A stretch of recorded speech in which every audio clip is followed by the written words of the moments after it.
Hello, and welcome to Finsweet Live Community Day. We are here on Thursday with Hamish Duncan. Now, Hamish is someone that helps create transformative brands that move businesses, people, and the planet forward. I love that short, simple, beautiful description. Hamish, how you doing? Welcome to Finsweet Live Community Day. Thanks so much for having me, Joe. I'm doing great, thanks. Great How to you doing hear. today? Really well. And let's tell the people where you are right now and get that little side view out out on the lake here. Hamish is not in a normal work environment here. Very, working where he wants. So Hamish, where are you?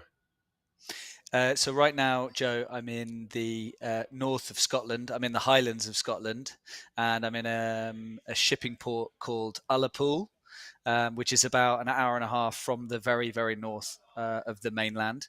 And it's an absolutely stunning day. It's never like this. It's usually pouring with rain sideways, with wind and everything. So it's a very still day. So I'm going to show you the view that I've got here of the harbour.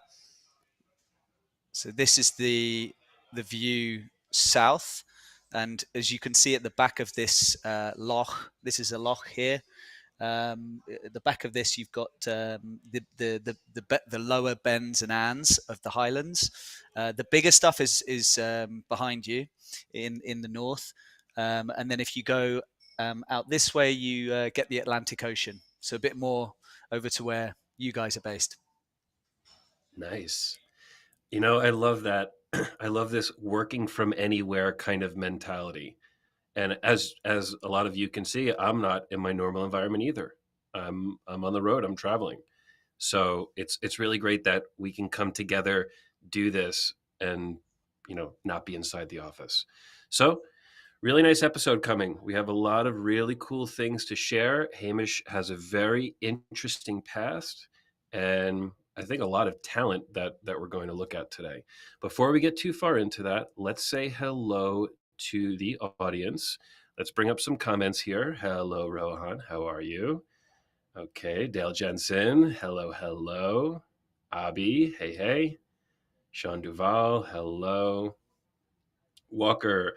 Okay, I finally snuck off the ranch early enough to make community day. Thank you. Really appreciate coming live. We have Pablo Cortez. Hello. Pixelita. Hey. Magdalena. Brandon Tencott. We have Javi. Great. Yogi. Mika. We have all the regulars, all of the really good people here that we love to see every week. So thank you very much. Okay, now let's get into content. We have a lot of cool things to talk about today. Give me 1 second. I accidentally closed out of this YouTube link, and I want to have these comments here on the side. Okay, now I'm back in action. Okay, so Hamish, let's get started with your story. And this is, how did you get from the beginning of your professional path to where you are today? Tell us that story. Well, it's a mixed bag, and it started at 16 when I was, a bit spotty, and I was invited to join the British snowboarding team. I got into snowboarding at the age of 13, 14. And I turned semi-professional, and had 4 years of extensive travel with them. Um, um, uh, rode for Billabong, and a few other sponsors. Unfortunately, I broke my back at 22, and kind of unfortunately, fortunately, because it kind of threw me into a very different life. So I was able to kind of take my graphic design experience and my art experience, and kind of bring that to the fore. Yeah, and I've done a ton of random jobs, but all of which have been, based around storytelling and image research, working in advertising production, all the way through to events production, before really kind of honing down on brand design and development. And that was where I was able to kind of take the whole collaboration piece and bring all of my experiences together from working with lots of different types of companies and sizes of companies, and really starting to think a bit more strategically how brands, encourage and enable action. They move people forward. They're great vessels and tools. They offer a way for us to kind of separate and detach ourselves. Yeah, so we're here now, 14 years in, Penny Black, and yeah, it's a hugely exciting time. More because of the fact that I've discovered, everything around Webflow, Finsweet, the great community on Facebook, on the forums, which has been hugely galvanizing for me.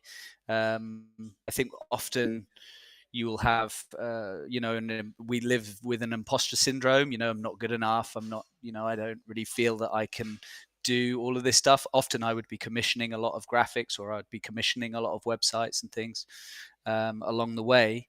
But it's these tools that are so accessible now, that you can just pick them up and run with them. And if there's something that you're falling short on, you can throw on a Finsweet YouTube. You can look at an interaction design by Joseph Berry or Timothy Ricks, and there's all these very inspiring characters that are coming up with great tutorials, and yeah, you're able to build on your skills, and that's a really motivating factor of all of this, really. That is really a great story. Going from this career in snowboarding to now working with brands, working with strategies of companies. This is a huge shift. So you said Penny Black, and Penny Black is your agency. Is that correct? Yeah, so Penny Black came around. I fell in love with the history of the Penny Black stamp, and loved the story of. So before the Penny Black stamp, effectively everybody had to kind of pay for their postage at the doorstep.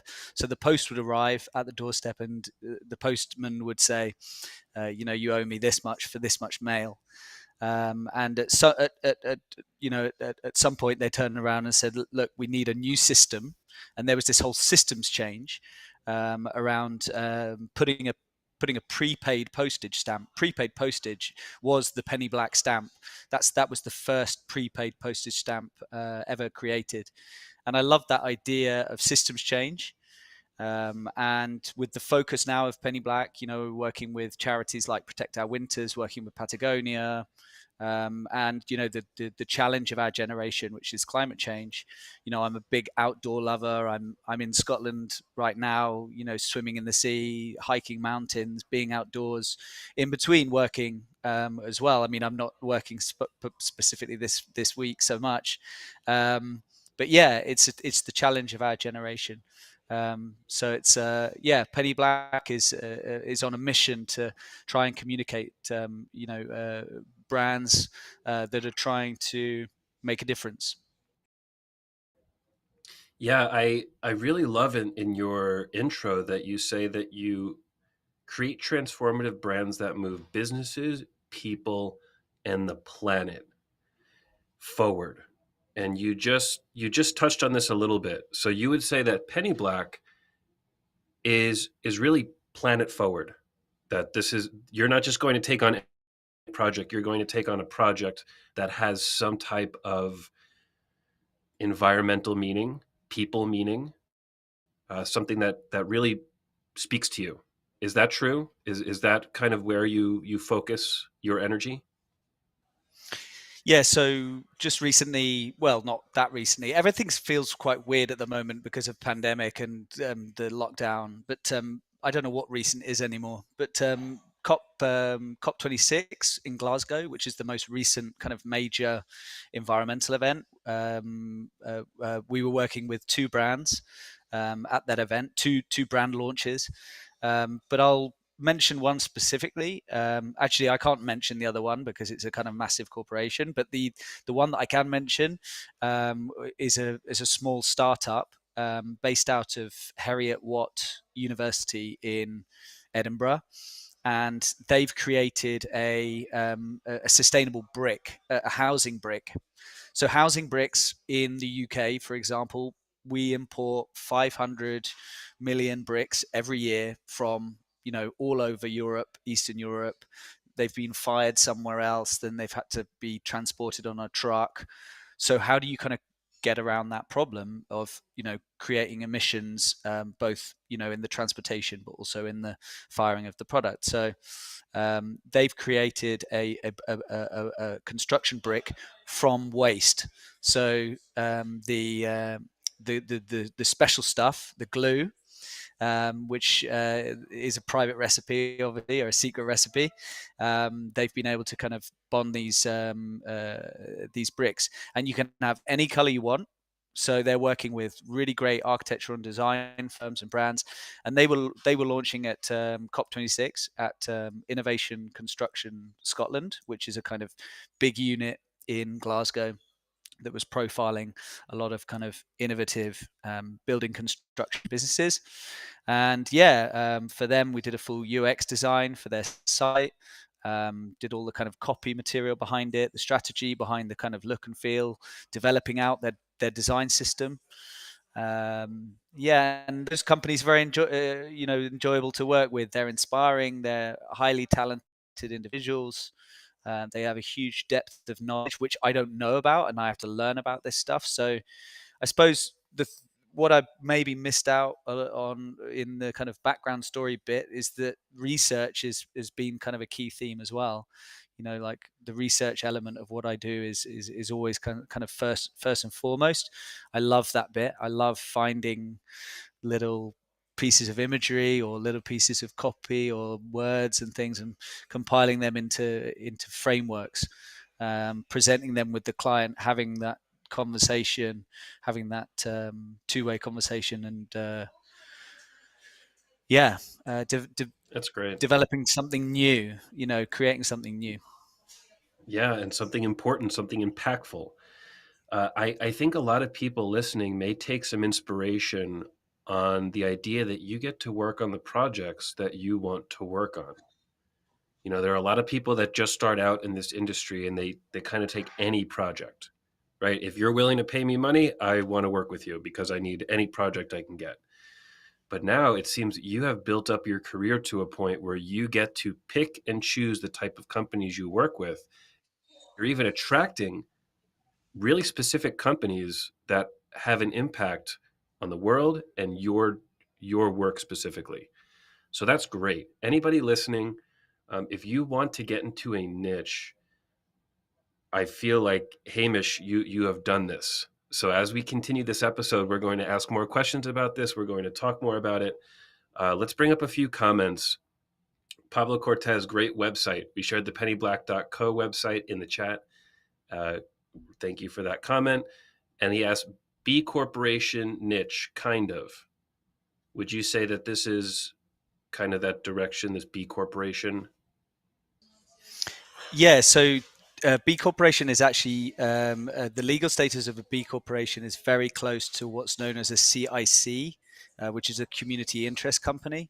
I think actually community interest companies go slightly further, but yes, all of these types of businesses are having to understand the material topics that are most important to them, and uh, you'll know this in the Form 10K, which I think is in the States. That's your like annual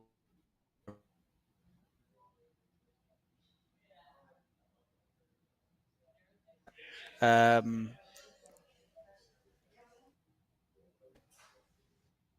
and as part of that, you need to present, you know, these material topics, whether they be environmental, social, or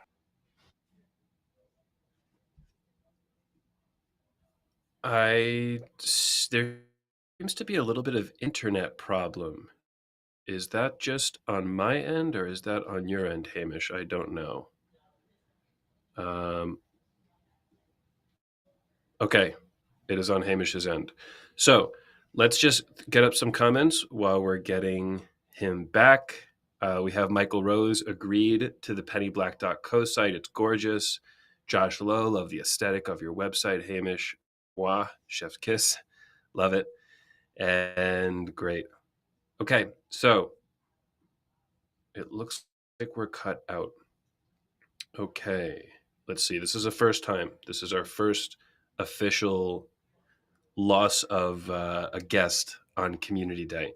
So let me read what Hamish wrote for his answer on why do you want to be featured on Community Day. I'll read through this. Hamish says, this community has supported me throughout the pandemic, and I would like to think that my journey can inspire others to take an unconventional approach to their own careers.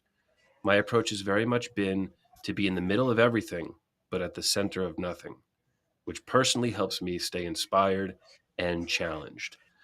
So, Hamish, what are some things that help you stay inspired and challenged specifically on a daily basis, on a weekly basis? How are you always feeling inspired? um, there's lots of different methods, but the one I love is the Brian Eno creative cards. So you should look up Brian Eno's set of creative cards that are amazing. Let me just quickly get the specific reference. But there's things like, go outside and close the door. So you pick these cards, um, and you run through these cards. Oblique strategies, they're called, and they're hugely inspiring. So just to pick up a different card every day, or in that moment, where you have that imposter syndrome, or you have that worry, or you're short of an idea, you scan through those cards, see if one kind of hits something, and then yeah, words, using your words, finding your words, your vocabulary. I think that often, especially with business settings, often we get stuck with using the same type of vocabulary often. So it's interesting to kind of experiment with words, with your own writing. Um, what are the other good ones? I mean, always challenging yourself to think of the unconventional. What am I missing? What am I not involved in? What am I not? And asking questions. Staying curious on, and having those conversations with people. When you meet somebody that inspires you, you have a conversation that leads somewhere, and maybe it leads into an area where you think, oh, actually, I just don't know very much about. I was thinking just today I saw my first snake on the mountain. We were walking down this path. It's a very hot day, and this snake ran across, and I was like, wow, that's a snake. I've never seen a snake. I would love to know more about snakes, and I'm also thinking about like birds that I've been hearing flying over the tent. I'm like, oh, I wonder what that bird is, and then I'll have to take a photo of it, research it. Yeah, so yeah, staying curious. Staying curious. That's a great way to put it. And staying curious, not just in your work setting, staying curious in your day to day life outside of work, right? The snake example and the bird example, it's just that's not what you do. You're not an animal. That's not what you work in. But you're finding creativity. You're finding curiosity in this, and that type of excitement translates to work, right? When you're excited about other things, it translates back to work. Great. So this is I'm loving this talk so far. This is really, I think, a really good perspective on how you can approach this creative side of you. Now, let's look at your creative work. We're going to go into the next part of the show, which is a screen share, where Hamish is going to share some of the work he is most proud of. So, Hamish, let's get that screen share going, and please, let's present this.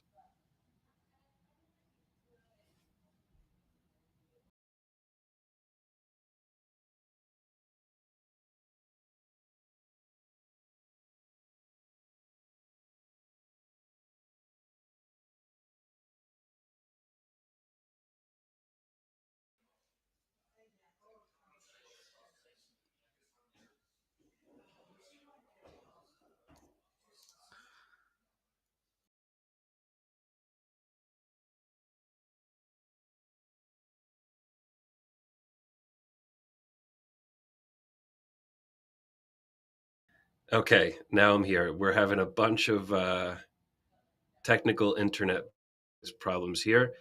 Thanks for sticking with us. I'm not going to show Hamish's work for him. That I do not think would be appropriate. So I'm going to go. Oh, Hamish, you're back. Yes, so sorry about that. Okay, My connection is no not problem. great. So hopefully you'll be able to see my screen. Great. Looks good. Yeah. Okay, good. I'm going to go for it. This is a program that I'm really inspired by recently that comes from my background as a snowboarder. So I've traveled to lots and lots of different resorts all over the world, and I've also worked with Protect Our Winters, the charity. I also recently did my carbon literacy training, and one of the kind of the problems that I was facing as a snowboarder or as a skier, I like to ski as well, was that I didn't have a resource to understand, where I could find gear to rent, where I could get mountain safety tips. I could tap into kind of whole network of other riders that wanted to help share gear, buy less, and ride more. So I've started to do these regional reports. This one is on the Scottish Highlands. So each of these resorts are being pulled in from an Airtable base that I've created. In Airtable. And each of these resorts has a series of data points. So let's just take Cairngorm. So here, so you've got all the data in Airtable. So I'll just kind of quickly show you the Airtable. So these are the resorts here. And then each of these resorts has all the scores, everything, cost of day pass, cost of season pass, different sets of data, of which feeds straight into this. What rental stores are local, what repair stores are local. These are the scores for the specific resort, and then each resort has its own sustainability report. Just going to double check that all came through okay, and we're still here. Yes, all good. Yeah, continue, please. Okay, good. So I love this project because it's, I'm able to kind of really enjoy the, bringing together, what I know from snowboarding, and also, bringing that kind of, the Webflow interface. I've actually designed this based on just two different interactions. I've got like a left wrap and a right wrap. So those two classes I've set up interactions for, so that whether it's on the left column or the right column, then it's got a certain kind of style to it. So I've just kind of kept the interactions really simple. It also kind of involves my photography, um, and it's quite an in-depth program. So you might have to kind of read in a little bit more to get a better idea of what we're trying to do. But if you're a snowboarder or a skier, or you live near a resort that would like to be involved, then I'd love to hear from you.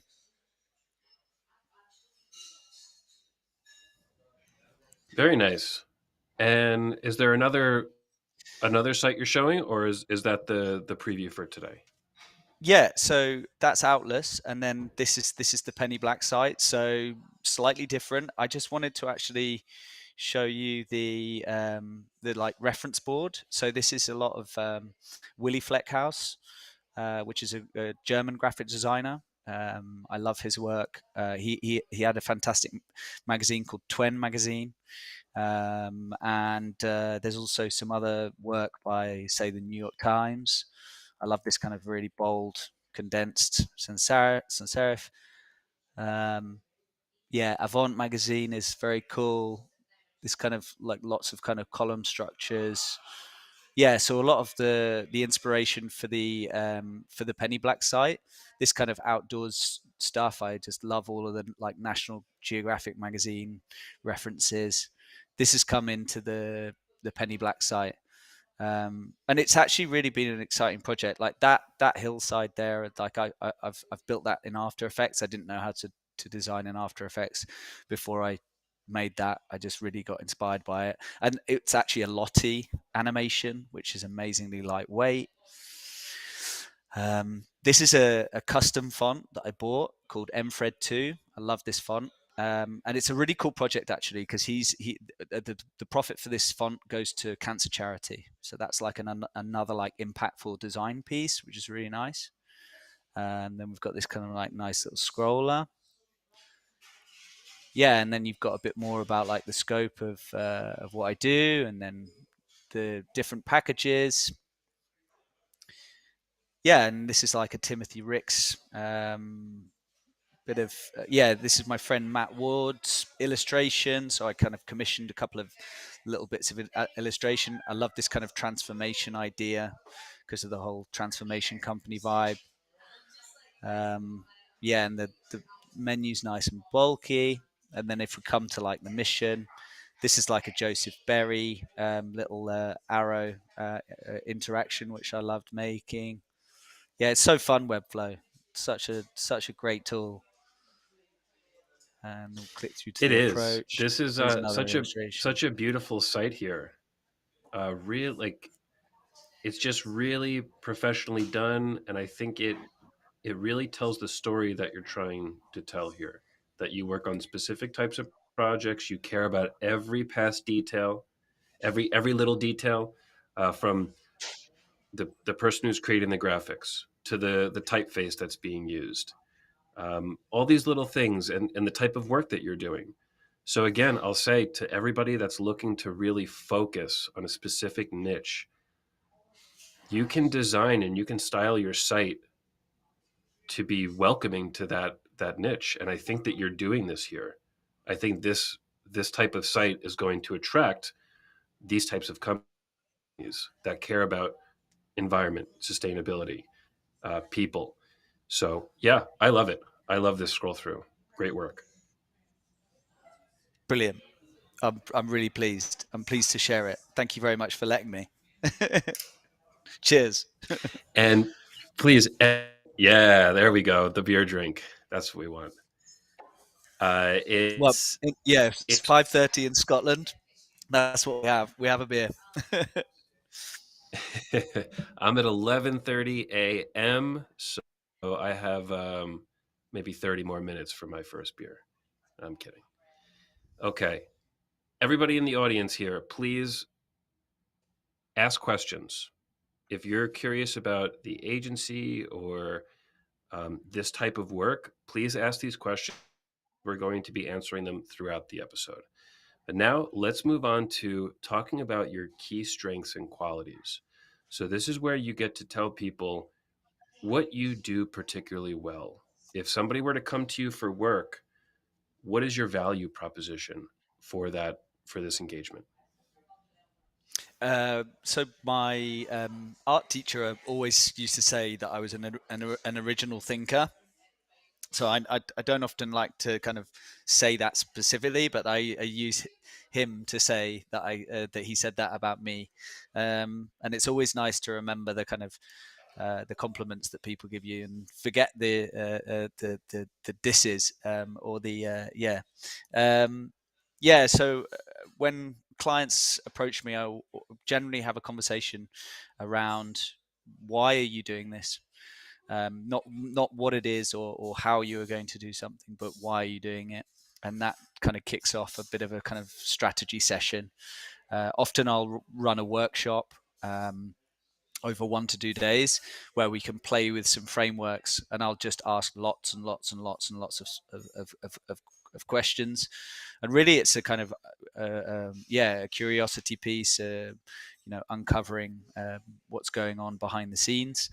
And from there it's this kind of concept creation, and I love the research element, like I mentioned earlier. It's really about kind of uncovering the kind of the little nuances behind what the project is all about, and really trying to connect up the dots. Like where are we trying to get to in the next 2 to 5 years, and how can we do that through storytelling? How can we kind of bring community together around a mission statement or a proposition? I mean, some of this stuff is quite complex. Like manifestos, for instance, is very hard. One person I really have to mention as a huge inspiration is Mark Pollard, who's from New York. He's an Aussie strategist, but he has some amazing work. I did one of his workshops over pandemic as well, and he's a great strategic thinker. He runs something called a 4 points framework, which is like the human problem behind the business problem. So we're all solving problems. When a client comes to us, it's a problem. It's like, okay, and whether that be an environmental problem or a social problem. Like I've worked with Calm, a mental health charity, and Protect Our Winters, as I said. There's and corporations, no matter what it is, every client has got a problem that you're trying to help solve. But it's really thinking about, what is the insight, and insights are fascinating. Finding insights and articulating it, sometimes it can be like a joke or something that makes you laugh. And also the advantage, like what's unique about you, and that's a lot of the brand work as well. And the strategy is a little piece of all of those things. This is the 4 points framework that Mark Pollard developed. So the strategy is a bit of the problem, it's a bit of the insight, and it's a bit of the advantage. So these frameworks are very, very helpful to simplify things. And at the same time, as you're doing this, you're uncovering the relationship that you have with the client. You're developing a communication, a dialogue, which is so exciting. I mean, it's such an exciting time to be working in this field, and there is huge opportunities and potential out there. There's just an absolute explosion. But like you were saying earlier, Joe, about you know the developing a niche, we live in an attention economy. So it's very much the key to ruling in is ruling out. So it's like saying no.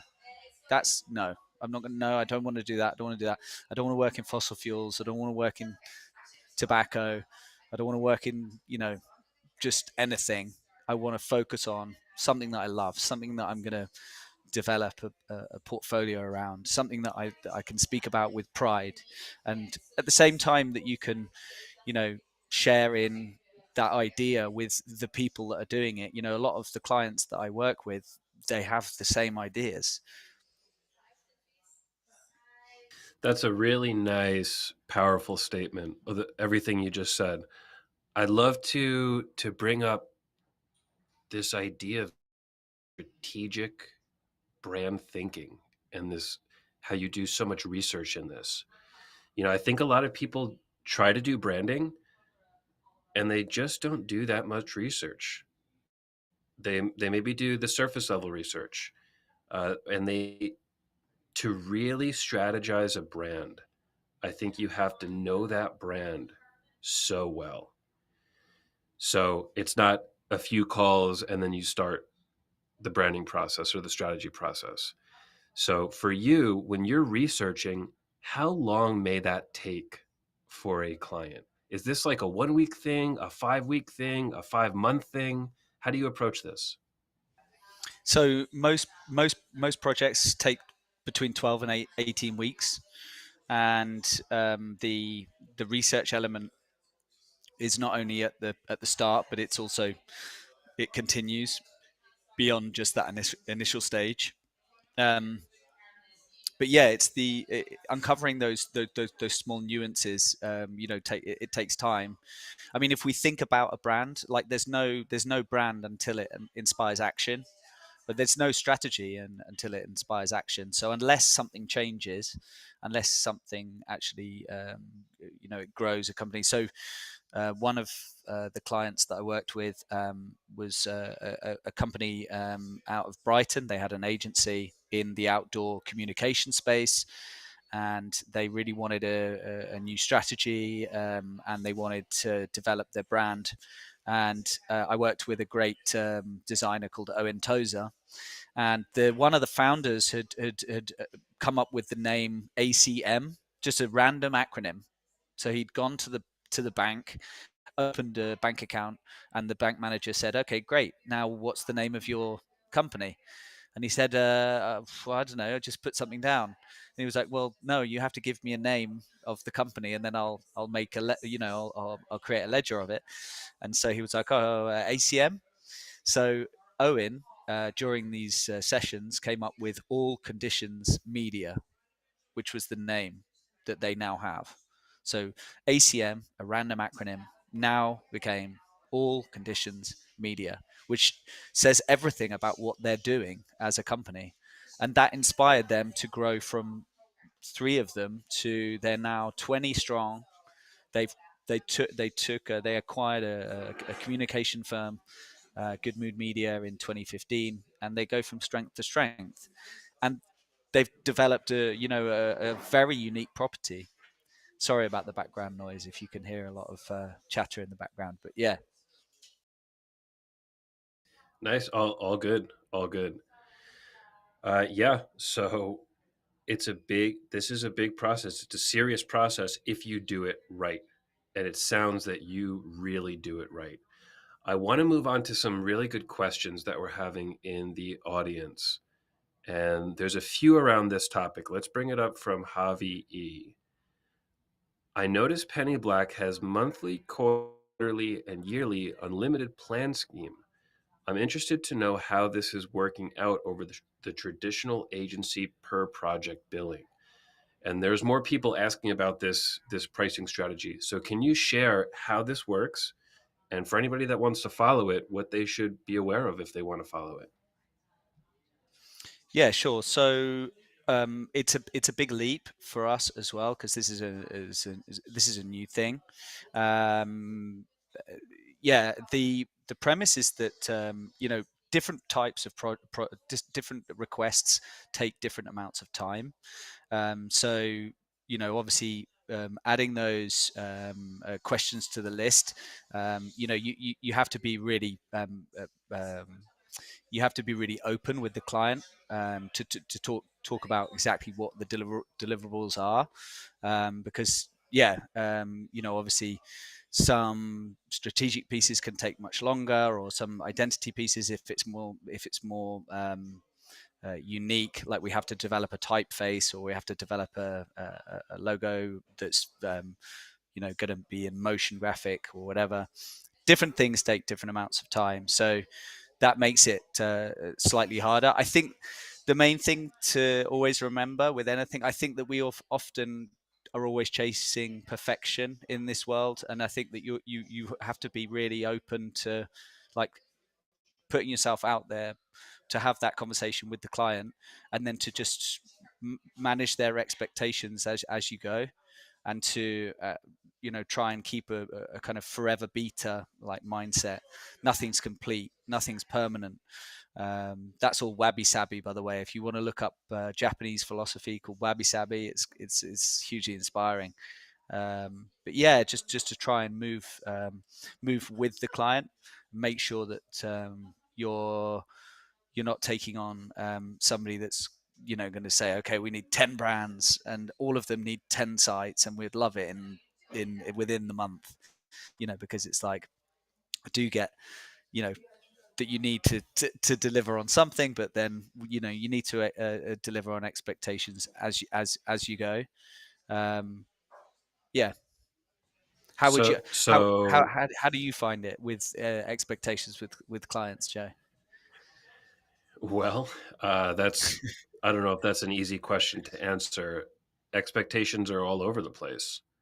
That's one of the reasons why we dropped design at Finsweet, because we found that everybody has different expectations of what that means. And of course, you can manage that expectation, but it's different. So it's really interesting that you answered that question about the monthly plans and the yearly plans by saying your brand is never done. Your business is never done. You don't just do a project, finish it, and now you don't have to touch your website or your brand for 3 years. That's not how it works. You need to be always updating your message. You need to always be updating the way that you operate. And yes, this kind of pricing model pushes people to do that. It sets that mentality up from the beginning of the engagement. So very cool. I like that. Let's bring up another question from Penny. This is a nice one, a life question. Hamish, how did a life-altering accident affect how you look at the world and life in general? If you missed the beginning of the episode, Hamish said that he was a professional snowboarder and unfortunately broke his back, which was a life-altering accident. So, how did that make you change how you look at the world and life in general? That's a great question, Penny. Thank you very much. Yeah, well, learning to walk again, and watching your mum see you walk again is something you'll never forget.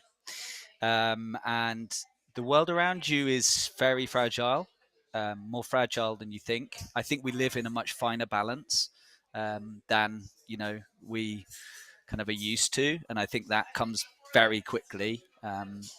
It comes home very quickly, and life in general is that it's very short, and that you try to spend more time just focusing on the present as much as you can. Lots of things come in. There's lots of different pressures. There's lots of different. I remember being in London for 6 years, and I was working for an agency, and I was working every hour of the day, and I wasn't, you know, enjoying it, and I was not in the right time of my life, and I just left. I packed up and left London, packed my bag, and I was gone within 2 weeks. I was out of there. I went to stay with my sister, and yeah, kind of find something else in life to which Penny Black came out of. And so I think there's always something for us around the corner. I could have looked at that back injury and said, oh well, that's it, it's done. I had my you know moment in the limelight, or whatever, my small moment in the limelight.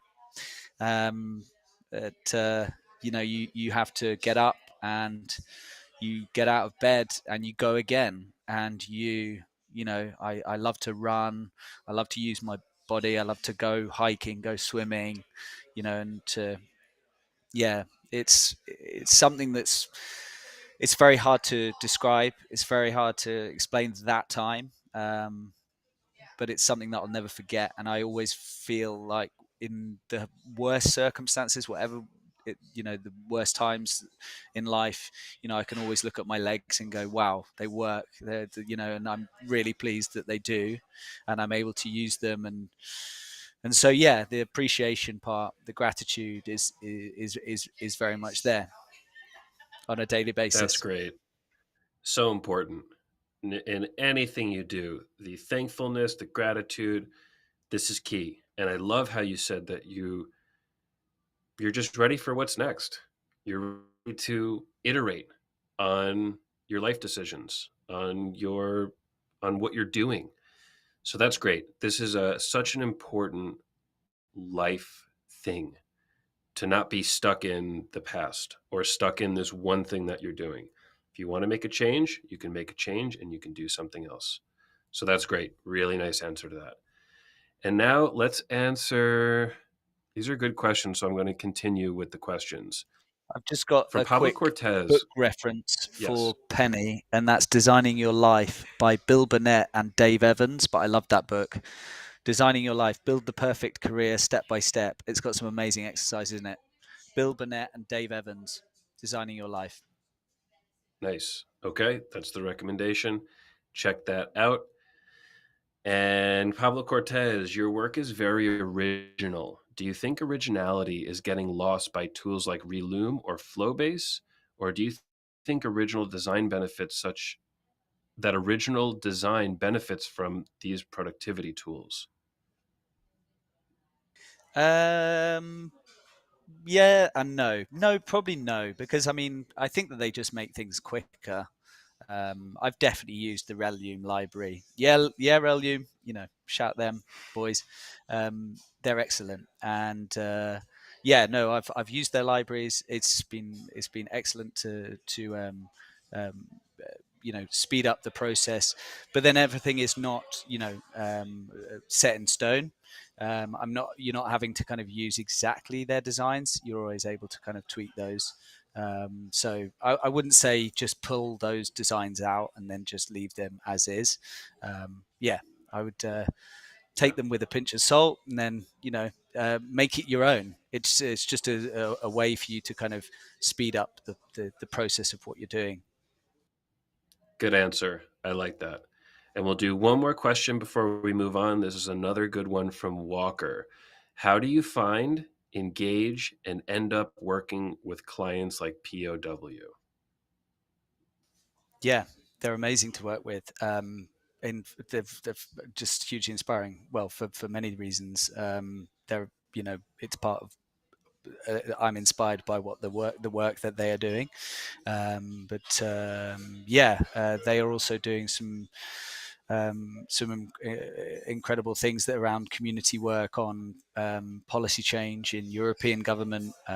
They're also very heavily involved in policy change in the US, trying to get companies and pension funds to divest away from fossil fuels, which I urge everyone to check your bank account, check what your pension fund is in. All of these financial institutions are heavily invested in fossil fuels in one way or another. So look at those and divest your money away, take it away if you don't believe in that. Take it out of there. So yeah, so I think this is all a step change. This is the step change that's coming, and it's charities like Protect Our Winters that are inspiring us to kind of do this. Great. And okay, now let's let's continue this with some advice for the community. For people that are watching now and in the future, if people see you as a leader, what can they do to follow you? And what advice can you give to people following you? You've given some advice already, a lot of advice actually throughout this episode, which is great. Let's dive into some more. Let's take people who want to get into a specific niche, or people who want to focus on uh, these really good planet causes. What can they do for this? Yeah, so you can follow me on LinkedIn, just Hamish Duncan on there. I'm on Instagram at Hambarine, which is the same handle as the Twitter there. I'm on YouTube as Penny Drops, the channel Penny Drops. So yeah, you can connect through the site. Um, yeah, I suppose the advice is just get stuck in. It's coming back to that whole that you know yeah, feeling like everything needs to be perfect, everything needs to be kind of complete and permanent, when it doesn't. It's always in iteration.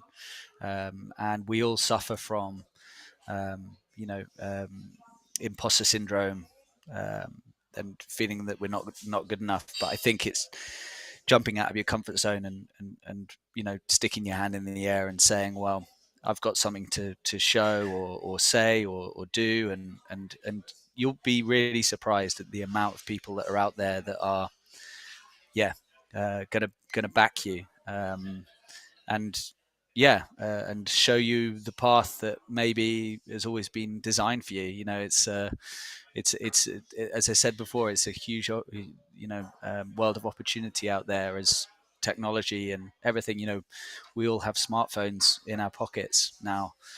Um, yeah, it's a brave new world. Always an iteration. I like that. That's a good way to look at it. And it doesn't have to be perfect. That's another one I really liked in there. So, to everybody who thinks they have to be at this perfect level to start doing the types of projects they want, that's not true, right? I'm sure that you didn't start working with amazing companies when you first started, right? It's a journey. It's a journey to get there. So, yeah, I just want to encourage everybody that it's never too early to start. It's never too late to start, and just do it. Continue to iterate. It doesn't have to be perfect, and you can just continue to improve and get better and get better and get better. And Hamish, I never got this. How long have you been doing this? And when I say this, I mean agency type work in this creative field. So agency work goes all the way back to God. I'm gonna sound old now, but yeah, agency work has been 20-25 years, but Wow. specifically 14 years. Yeah, because I broke my back so young. Like I'd already been working in snowboarding. I mean, working in snowboarding. I'd been snowboarding and traveling and going to competitions and riding competitions and all of that stuff. But was it in an effect a kind of job. I was being paid to do it.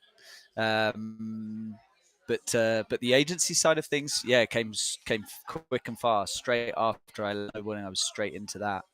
And the transition over to doing my own thing was quite soon after that. Spending the last 14 years on Penny Black and you know developing that over time. And there were times where I had to jump out of that and do different like odd jobs in between to to keep that going. I'm not going to lie. I'm not going to kind of sugarcoat it. Um, you know, but then if that thing needs to be protected because you believe in that, and you feel okay with jumping in and doing some shifts, to keep it alive and make it work, or the hustle, as millennials call it these days. Um, it's worthwhile. It's definitely worthwhile, and I really have enjoyed the Amazing. journey to get here. Yeah. 20 to 25 years, 14 years on Penny Black and 20 to 25 years in agency. That's experience. So to everybody out there that's, 3, 4, 5 years in and not exactly where you want to be, that's fine. It is an iteration. It's a journey. And this is such a good testimonial. I'm going to say testimonial of success in Hamish here. So really nice. Thank you for sharing that. Let's now talk about some challenges, and maybe we can even touch on what you just said, that throughout this 20 to 25 years there has been challenges. You haven't just been an agency master for 20 to 25 years. There's been ups and downs and odd jobs. So tell me about that. What are the challenges you faced, and also try to give some information about how you overcame those challenges. Yeah. So I suppose all of the challenges are mainly about pricing, cash flow, managing people. I think it's only human that you know, um, don't see eye to eye all the time. Sometimes it doesn't work out, and that's okay. You have to be open to, being able to say sorry, and you have to be able to kind of put your hand in the air and go, I just really don't know.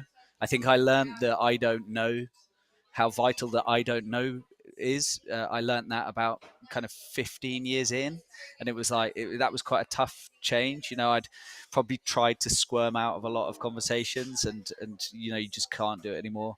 If you don't know, you just have to say you don't know.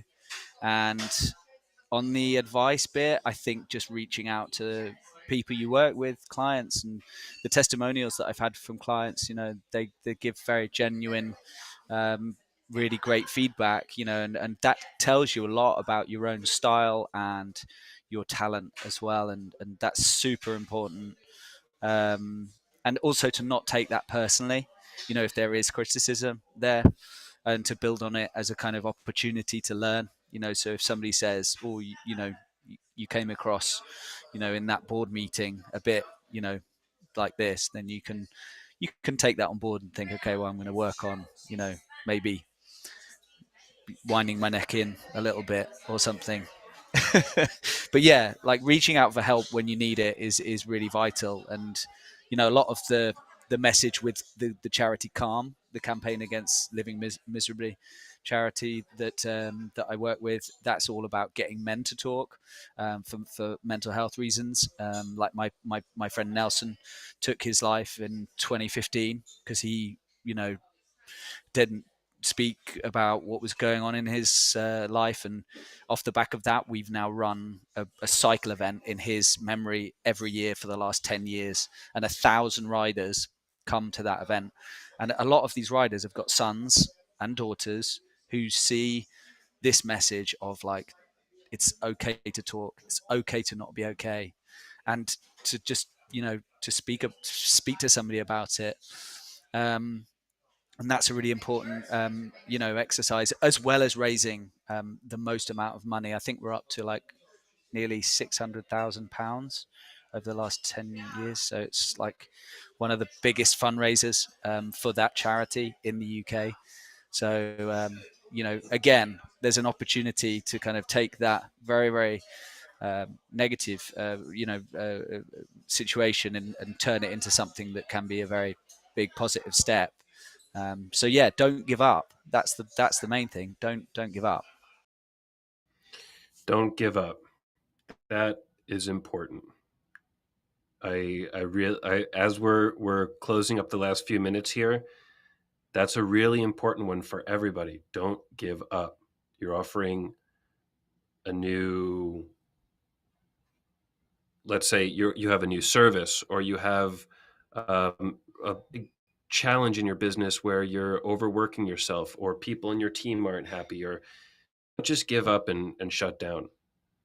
Be ready to take that next step and to iterate and understand that there are ups and there are downs.